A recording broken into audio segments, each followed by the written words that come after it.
നമസ്തേ. സുഭാഷിതം. ഗുരോർവൈ വചനം പുണ്യം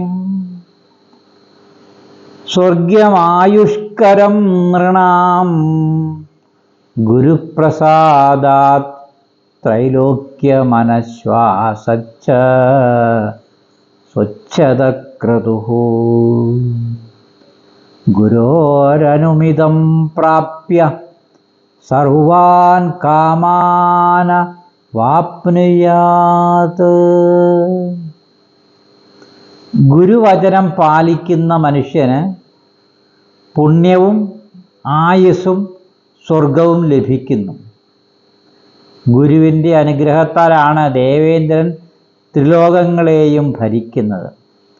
ഗുരുവിൻ്റെ ആശീർവാദത്താൽ ഒരുവൻ തൻ്റെ സർവാഭീഷ്ടങ്ങളും നേടുന്നു. അപ്പം ഗുരുക്കന്മാരെ നമ്മൾ ആദരിക്കണം, ഗുരുക്കന്മാരെ നമ്മൾ നിന്ദിക്കാൻ പാടില്ല.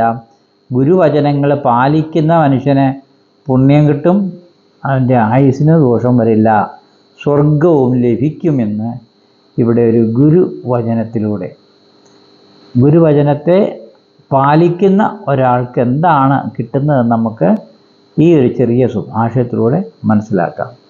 നമസ്തേ.